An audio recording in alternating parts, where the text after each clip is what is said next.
Ta-da. My beard is gone. I had a surprise party for a friend last night. We were all going to look like him, so I shaved down to a mustache because he has a mustache. So the beard is gone, but it will be back before you know it, I promise. Anyway, on to the review of Dark Age. Dark Age, the most recent entry in Pierce Brown's Red Rising series. Dark Age is the second book in his second trilogy. If you watched my previous review, you know that I really enjoyed Iron Gold, and it has been my favorite book in the series so far, so I had high expectations for Dark Age. This is also my last book review of 2021. This is a fantastic note to end the year on. Now, I enjoyed Dark Age. It did at least meet my expectations. So the question isn't really going to be, did I enjoy Dark Age? It's more, how much did I enjoy this book? Is this going to end up being the first Pierce Brown book that I give 5 stars to? All right, let's get on to the review. Dark Age continues the story of Pierce Brown's second trilogy. In this book, and in the second trilogy in general, we appear to be mainly exploring the consequences of Darrow's actions from the first one. We're looking at the aftermath of his war as well as its continuation. There are ongoing consequences for the things that Darrow did in the first trilogy, and it is really good to see those consequences. I know that there are several people who feel like the second trilogy is not necessary, including some reviewers whose opinions I tend to agree with, but I wholly disagree with that sentiment. I think that this was even more necessary than the first trilogy. It's important for us to see and explore and understand the consequences of his actions, as well as to see how flawed that protagonist was. Darrow is not a hero. He's not even really a good guy. He's a necessary evil, at least in my opinion. And in the first book, that was really shown, but in the second one, we're exploring really what that means, the consequences for the things that he's done and the horrors that he has committed. And we're also looking at the opposite side, those who oppose Darrow. Those people are also evil in their own right. Also gonna say, Darrow's ideas aren't what's evil, it's just his actions and the way that he goes about enacting them, that he was a pretty horrible person in those regards, and he did some awful things. Dark Age and Iron Gold are really exploring the consequences of some of the terrible things that he's done, and he's finally getting his comeuppance and being punished for some of those actions, which is really important, and I really love that we're exploring that, as well as seeing the perspectives of the people that Darrow is trying to take down or has already taken down. I think that all of these things together create a story that is emotional and full of a lot more depth than we saw in the original trilogy. I know that I praised Pierce Brown's writing and his growth in Iron Gold, but this book deserves even more praise than I gave to Iron Gold for it. Pierce Brown has grown so much as a writer from the first book. His writing in Red Rising is, in my opinion, completely unrecognizable from how much he has grown with Dark Age. Dark Age's writing is incredible and fluid and powerful and evocative. Morningstar was pretty good too in terms of its writing quality, but Dark Age is, I mean, it is the pinnacle in my opinion, which shows that Pierce Brown is only getting better with each new book, and that makes me really excited for the 6th book when it is finally released. I don't know when that's going to be, but I am sure that his writing is only going to get better from here, and he's going to just continue to grow, find his voice, and just explore the art and craft of writing. I'm going to put this away because I'm just gonna keep hitting it throughout this video if I don't, so.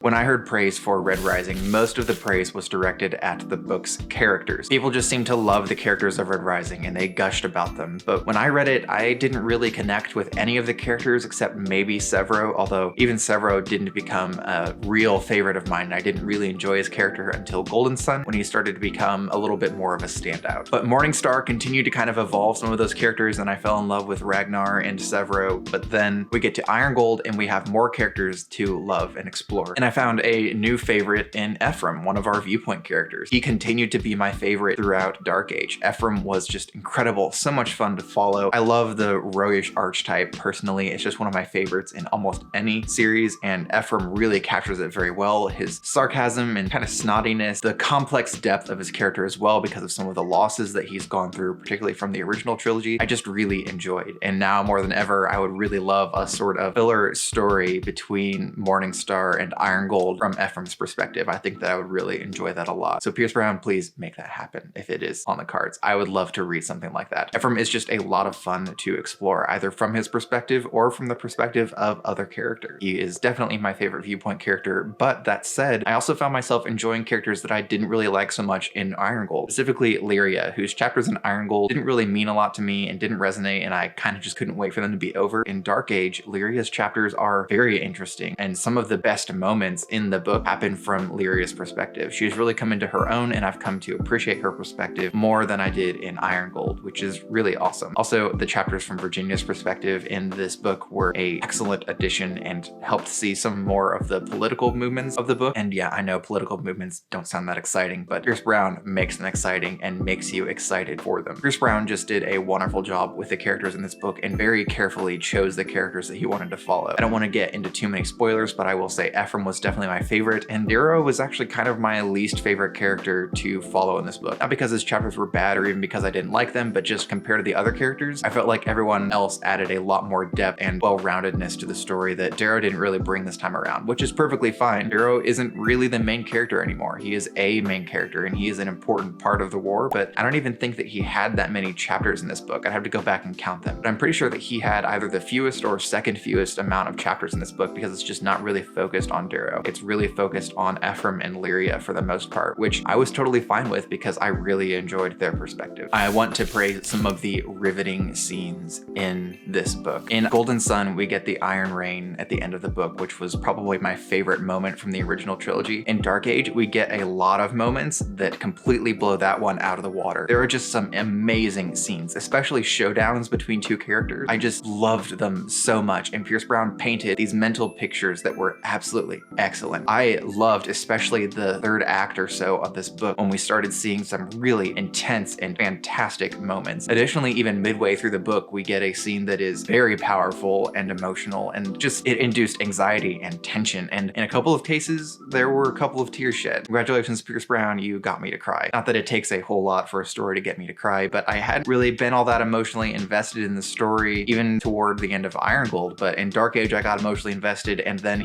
there were just some moments that really made me freeze up and just go, what just happened? Why would you do that to me? I mean, these characters, but also to me. He did some amazing work here. Now, the scenes that I'm talking about here aren't just going to be the action sequences, which we all kind of know are Pierce Brown's strong suit. There's also just some incredible moments between characters and some really interesting twists and turns through the story. Now, previously, I haven't really liked Pierce Brown's twists and turns. In the original trilogy, it was mostly just fake outs, and I didn't really like it. In fact, it was one of my main complaints about the original trilogy, but this time around, the twists and shocks are genuine, and I am genuinely shocked and don't know what to do or what to expect. He did a wonderful job with all of the twists. There was one that was set up in Iron Gold that I had kind of seen coming, but it took so long to finally reach that twist that I'd almost forgotten about it and was both shocked and overjoyed when we finally got to that moment. And if you've read the series, then you probably know what I'm talking about. His twists in this book were so much more powerful. So what's the verdict? That's what everybody's here for. That's what everybody skips to in my videos. I see you. The verdict is this book was amazing. By far the best Pierce Brown book. I'd already been told that I was probably gonna like this one the most if I liked Iron Gold, and I loved Iron Gold, so I came into this expecting I was going to love Dark Age, and I was not let down. It did take me a while to get through because it is a thick tome. Look at that. It took me a while to get through the book, but not because I was not drawn to it and did not want to keep reading, just because this is a big book and it is amazing. Pierce Brown has really come into his own. I'm really recognizing his authorial voice, which has become even stronger than it was in Iron Gold. Everything about this book works, and he has set up such an amazing story that I'm not even really sure how he can finish it up with this sixth book. Originally, it was just a simple game of chess in the original trilogy, and now it's like it's a game of chess that has added 7 new boards and like 13 other players, and there are so many different dynamics at play here and interesting character developments that I don't know where we're gonna go with this third book. I personally feel like it could go any way. So Dark Age, wonderful, incredible, cannot really praise it enough. And when I have so much praise for a book, the reviews tend to be a lot shorter because there's just not a lot of criticism to dive into, and I can only sit here and espouse so much without giving away spoilers. So all I can say is read Iron Gold and then read Dark Age, because Dark Age is incredible and definitely Pierce Brown's best writing. And that's why I'm going to give Dark Age 5 stars. You heard it here, I finally gave Pierce Brown 5 stars. It took 5 books to finally earn it, but we are at a 5-star book for Pierce Brown, which is amazing, and I definitely did not expect it after reading Red Rising, which most of you know that I panned and gave about 2 stars to, which is below average for me. I did not care for Red Rising, and when I saw how thick Dark Age was, I thought, if Dark Age is anything like this book, there is no way I'm gonna finish that. And instead, Dark Age is incredible and just fantastic writing. Totally deserved the 5 stars. I definitely expect the final book to give me 5 stars stars unless Pierce Brown just somehow completely drops the ball on it, which given that he has started over and started rewriting the book because it wasn't good enough, I feel like he's taking this 6th book very seriously and it will be his best writing yet. That is my review for Dark Age by Pierce Brown, the 5th book in the Red Rising series and the 2nd book in the 2nd trilogy. I have now read all of the Red Rising novels. Way to go me. I will read the 6th one when it comes out for sure. I cannot wait for that day. I will be keeping my eye out for more announcements regarding it, and I am just excited to see what he does next. If you have not already, you can check out my review of Iron Gold by clicking up here, and until next time, bye.